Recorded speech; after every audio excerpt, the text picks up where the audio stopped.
Hello friends, welcome to Legal GK. আজি সেশনত আমি discuss কৰিম দা কোড অফ ক্ৰিমিনেল প্ৰচিডিউৰ 1973 এইটো হৈছে আমাৰ পাৰ্ট 4 অলৰেডি আমি 60টা কোৱেশ্চন ডিসকাস কৰিছো তিনটা পাৰ্ট কৰি পেলাই সো আজি সেশনত কি কোৱেশ্চন ইনক্লুড কৰা হৈছে চাও হকচোন প্ৰথম কোৱেশ্চনটো লৈছো The term taking cognizance under the provisions of CRPC means so ইয়াত সুধিছে যে taking cognizance বুলি আমি যেটো CRPC পাও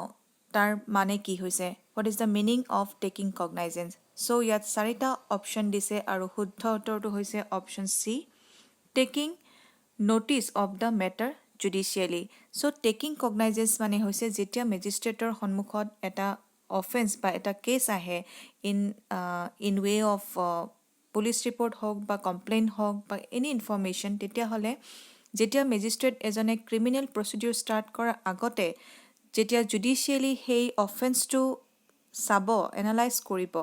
জুডিশিয়াল মাইন্ড এপ্লাই কৰি পেলাই তাকে আমি টেকিং কগনাইজেন্স বুলি কওঁ means the first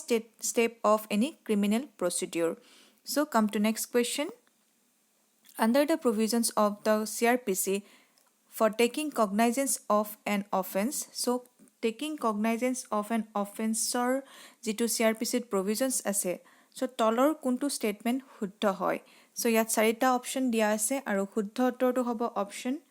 B that means it is not open to the court to analyze the evidence produced so already মই কলো যে taking cognizance হৈছে এটা step যেটো step criminal procedure start কৰাৰ আগতে actually magistrate সকলে চাই যে যদি offense to by law এটো ট্রায়াল কৰিব পাৰি নে নোৱাৰি বা এটো অফেন্স হয় নে নহয় under the eye of law এই যিখিনি এনালাইজ কৰে তাকে আমি টেকিং কগনাইজেন্স বুলি কওঁ of an offense but taking cognizance কৰাৰ সময়ত কোনো ধৰণৰ এভিডেন্স প্ৰডিউস কৰা নহয় বা কোনো এভিডেন্স এনালাইজ কৰা নহয় গতিকে ইয়াত অপচন বি শুদ্ধ হ'ব come to next question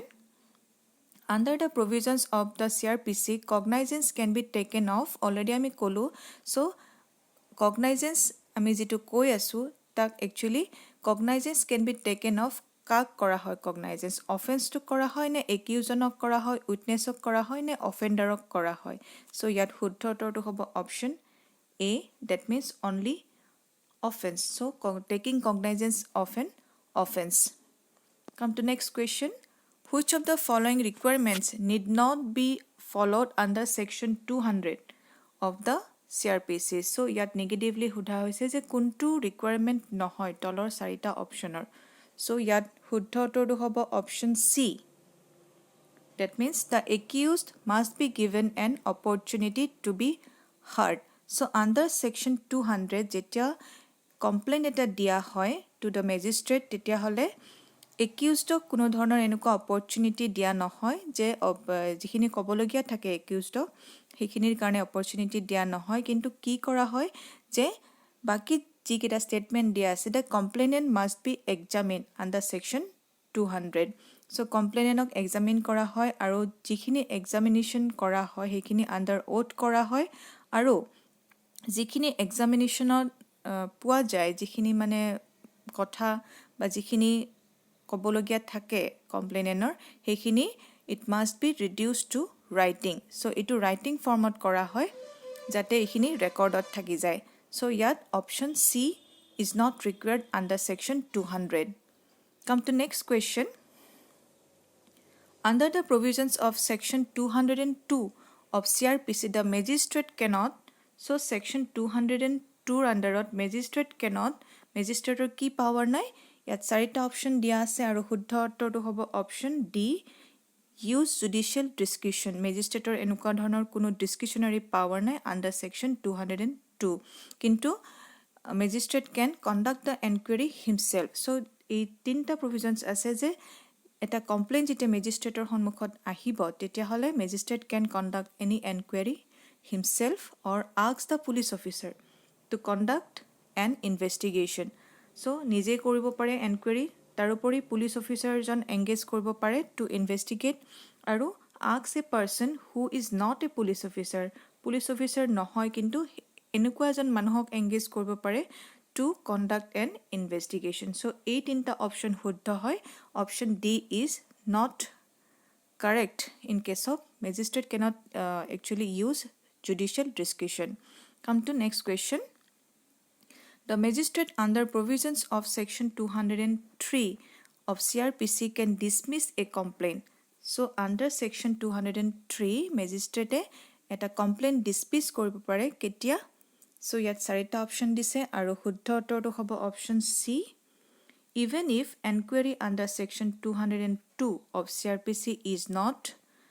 done. যদিও মানে section 202 আন্ডাৰত inquiry complete নহয় তথাপিও এটা কেস এটা কমপ্লেইন ডিসমিস কৰিব পাৰে ম্যাজিষ্ট্ৰেট এজনে. Come to next question. Which of the following statements hold true for plea of guilty under the provisions of CRPC? So তলৰ statementor কোনটো শুদ্ধ হয় in case of plea of guilty. So ইয়াত চাৰিটা statement দিছে আৰু এই statementor ভিতৰত শুদ্ধ উত্তৰটো হ'ব option A কাৰণ the plea of not guilty is not recognized by CRPC. যদিও CRPC আমাৰ guilty plea of guilty বিষয় আছে কিন্তু তাত কোনো ধৰণৰ plea of not guilty বুলি কোনো ধৰণৰ provision নাই under CRPC. Come to next question. Under section 239 and 240 of CRPC, so এই দুটা সেকশনৰ আন্ডাৰত তলৰ কোনটো স্টেটমেন্ট শুদ্ধ হয়? ইয়াত তিনটা স্টেটমেন্ট দিছে আৰু এই তিনটা স্টেটমেন্টৰ ভিতৰত statement 1 and 3 are correct karon reasons must be given if the accused is discharged. So under section 239 or bhitorot jodi kiba accused onok discharge kora hoy tetia hole tar reason dibo lagibo ba tar karon dorkhabo lagibo. Tarupori hearing includes hearing of evidence if needed. So hearing jetia start hoy eta caseor tetia hole yet ki include hoy hearing of evidence if needed. So jikhini evidence he case to proof korar karone dia hoy hekhini jetia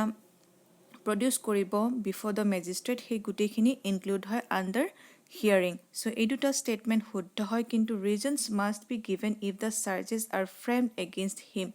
It is incorrect karon jetia frame search kora hoy tetia hole kuno dhoroner karon dorkhabo na lage. So yat শুদ্ধ উত্তৰটো হ'ব option B. Next question is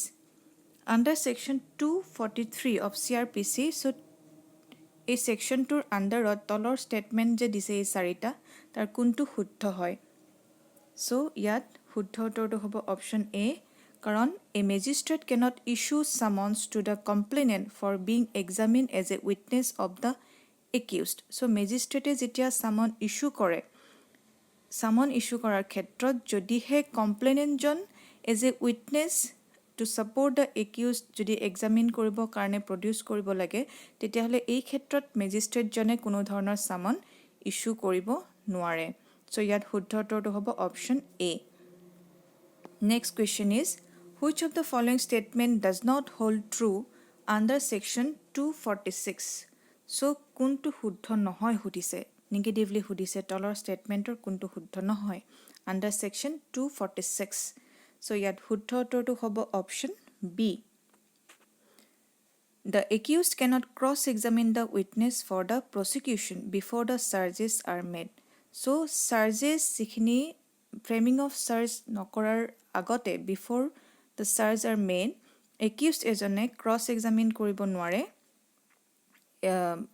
the witnesses for the prosecution kuno dhoroner witnessok cross-examiner karone accused ejone koribo nware kintu baki kita statement শুদ্ধ হয় karon the magistrate can exercise his discretion to allow cross examination or not. So yat magistrate or full power thake discretionary power thake to allow cross examination. Tarupori if the accused pleads guilty the magistrate is bound to record the same. So hekhini jikhini plead guilty kore offense jikhini accused ejonor against kora hoy hekhini jodi guilty pleads guilty kore mane mani loy tetia hole magistrate is bound to record. Okay, and if the accused pleads guilty the magistrate is not bound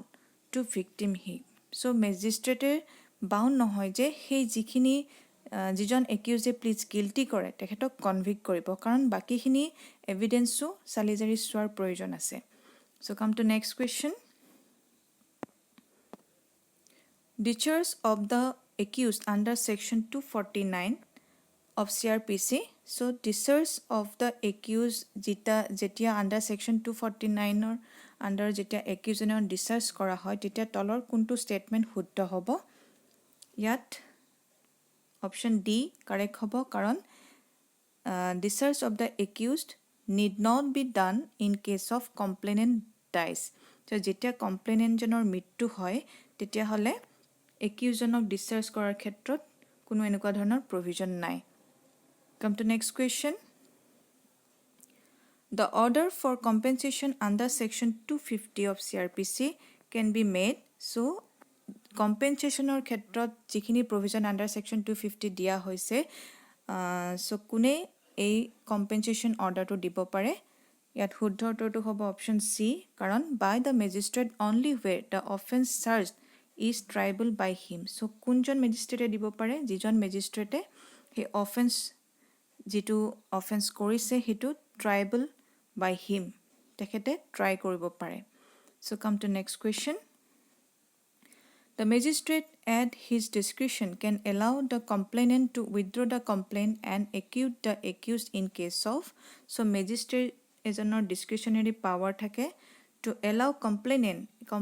এজনৰ যিখন complain আছে সেইখন withdraw কৰিব পাৰে বা acquit the accused in case of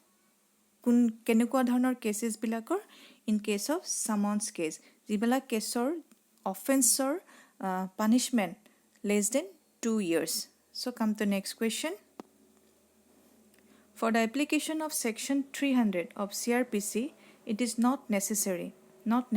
তলৰ কোনটো statement actually necessary নহয় under section 300 applicable হ'ব কাৰণে ইয়াত চাৰিটা অপচন দিছে আৰু শুদ্ধটোটো হ'ব অপচন বি সো সেকশন 300 ত আমাৰ কিহৰ বিষয় আছে ডাবল জিঅপাৰ্ডি কেতিয়া হয় same trial for same offence যদি অলৰেডি এটা অফেন্সৰ কাৰণে এটা কেস ডিসাইড কৰা হৈছে বা জাজমেন্ট অলৰেডি পাস কৰা হৈছে আৰু সেম অফেন্সৰ কাৰণে নেক্সট এটা ট্ৰায়াল কৰিব নোৱাৰে সো ইয়াত অপচন বি শুদ্ধ হ'ব কাৰণ for the accused to be acquitted in the previous trial so accused এজন acquit ও হ'ব পাৰে বা convict ও হ'ব পাৰে in the previous trial so এনেকুৱা কোনো necessity নাই যে accused এজন acquit হ'ব লাগিব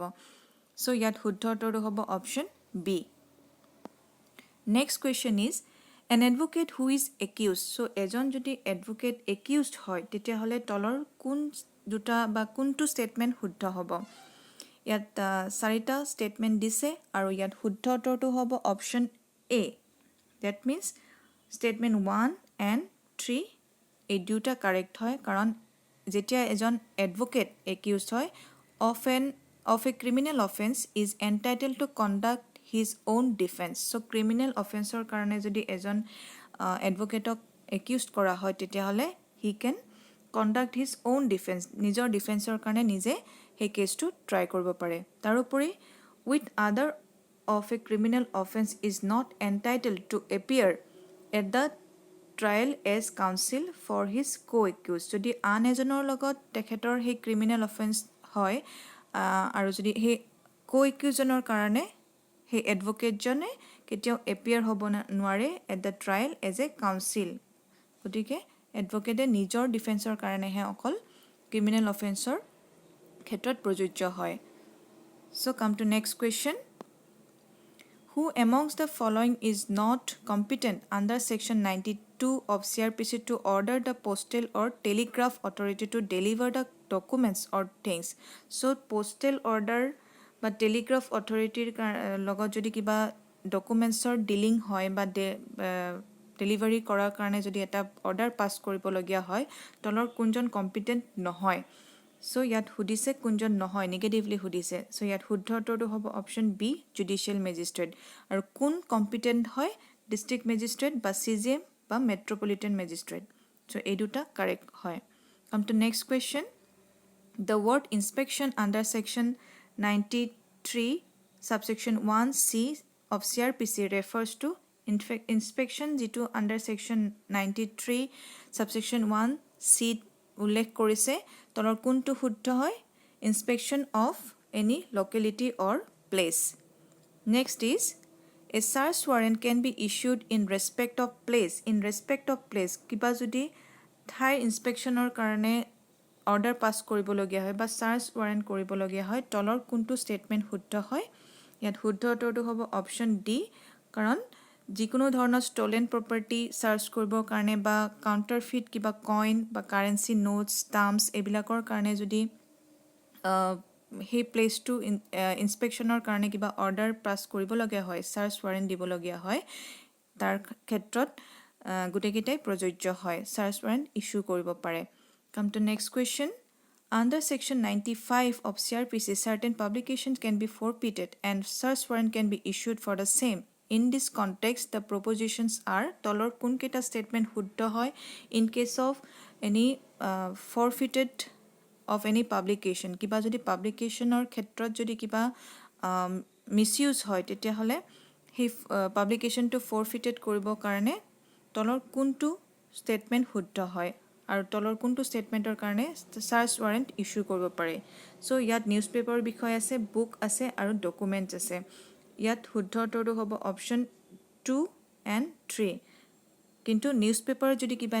এনেকুৱা ধৰণৰ পাব্লিকেশ্যন হয় তেতিয়াহ'লে কোনো ধৰণৰ ফৰফিটেড কৰাৰ কাৰণে কোনো ইস্যু অৰ্ডাৰ ইস্যু কৰিব নোৱাৰে আৰু সাৰ্চ ৱাৰেণ্ট ইস্যু কৰিব নোৱাৰে কিন্তু বুক বা ডকুমেণ্ট হয় যদি তেতিয়াহ'লে